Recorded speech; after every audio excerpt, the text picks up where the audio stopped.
कई सारे किसान दोस्तों के हमेशा यही कमेंट रहते हैं कि सर प्याज की नर्सरी कितने दिन में रोपाई के योग्य हो जाती है, कितने दिन में प्याज की नर्सरी तैयार हो जाती है, प्याज की नर्सरी की जो रोपाई है वो कैसे करनी चाहिए, कैसे हम अधिक उत्पादन ले सकते हैं। तो आज हम आपको बताने वाले हैं कि प्याज की नर्सरी कितने दिन में तैयार होगी, कैसे आप उत्पादन बढ़ा सकते हैं, किन बातों को ध्यान में रखना चाहिए और रोपाई से पहले जो बेसल खुराक आपको देनी रहती है यानी खेत की लास्ट जुताई के समय वो कौन सी उर्वरक देनी चाहिए, क्या बातें ध्यान में रख करके आप फंगस या ले रोगों से अपनी फसल को बचा सकते हैं, कीटों से कैसे बचा सकते हैं और कैसे अधिक उत्पादन प्राप्त कर सकते हैं। वीडियो में मैं आपको दिखा रहा हूं कि शुरुआत से मेरी नर्सरी कैसे तैयार हुई और कितनी बड़ी होने पर मैं इसकी रोपाई कर रहा हूं। सबसे पहले आपको मैं बता दूं कि प्याज की नर्सरी का जो तैयार होने का समय रहता है वो 40 से 50 दिन लगते हैं। जिस दिन आप बीज डालेंगे उससे लेकर के 40 से 50 दिन लगेंगे। कई सारे किसान भाइयों की देर से तैयार होती है, उनमें कारण ये रहता है अधिक ठंडक होने की वजह से नर्सरी थोड़ा लेट तैयार होती है। तो अगर आपने समय रहते बुआई कर दी है, अक्टूबर वगैरह में कर दी है, 15 अक्टूबर में कर देंगे तो जल्दी आपकी नर्सरी तैयार हो जाती है। 15 अक्टूबर से बाद में करने पर थोड़ा लेट भी हो सकती है क्योंकि ठंडक बढ़ने लगती है धीरे धीरे। तो अगर आपकी नर्सरी थोड़ा लेट तैयार हो रही है तो उसके लिए आप जो NPK 19-19-19 आती है उसका स्प्रे कर सकते हैं। अगर ठंडक अधिक है तो उपलों की राख में मिलाकर आप NPK भी डाल सकते हैं और फंगीसाइड भी दे सकते हैं, कीटनाशक भी उसमें मिलाकर दे सकते हैं, जिनके जुड़े वीडियो चैनल पर मैंने पहले ही उपलब्ध कर रखे हैं।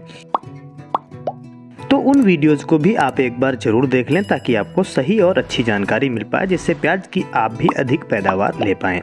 ये मेरी जो प्याज की नर्सरी है ये आज 40 दिन की हो चुकी है, तब मैं इसकी रोपाई करने वाला हूँ।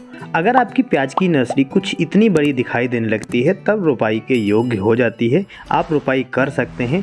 ध्यान रखें कंदों की जो गांठें हैं बनना शुरू होने पर अगर आप रोपाई करते हैं तो उसके कंद के आकार अच्छे नहीं होंगे, गोल और बड़े नहीं होंगे, लंबा कंद रह जाता है या फिर उत्पादन में काफ़ी भारी गिरावट आपको मिल सकती है।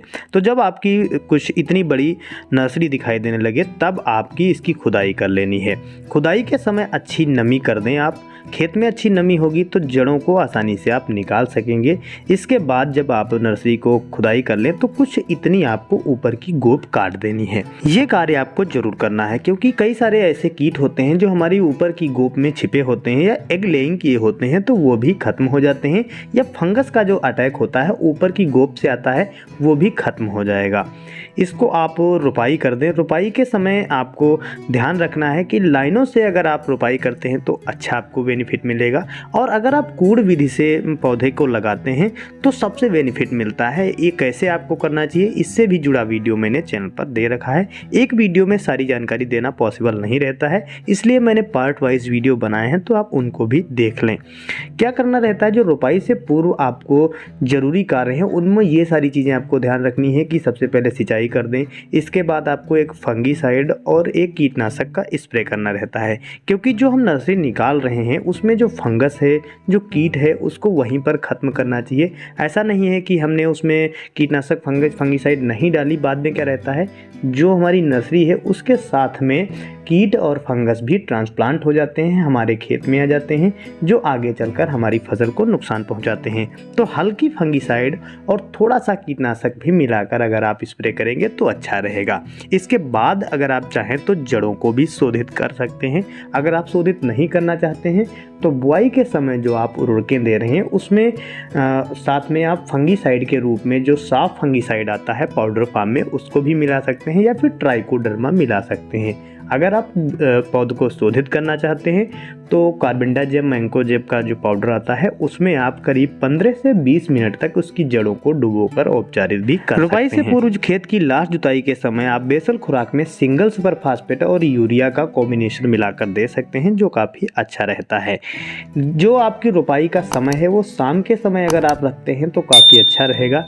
रोपाई कर दें। खुरपे की सहायता से या किसी भी तरीके की सहायता से आप रोपाई कर सकते हैं। इसके बाद आपको क्या करना, हल्की सिंचाई आपको कर देनी है। भरे पानी में भी आप जिसे धान की रोपाई होती है उस तरह से कर सकते हैं, लेकिन सूखे खेत में रोपाई ज़्यादा कारगर रहती है। किसान भाई इसी को अपनाते हैं तो आप इसको भी अपना सकते हैं। पहले आप खेत की अच्छी तैयारी कर लें, इसके बाद पौध को लगा दें। पौध को लगाने के बाद ड्रिप या इरिगेशन की सहायता से आप सिंचाई कर सकते हैं, या फिर आप हल्का पानी दें, अधिक पानी एक बार में नहीं देना रहता है। इस तरह से आप अपनी प्याज की नर्सरी को लगा सकते हैं और पैदावार बढ़ा सकते हैं।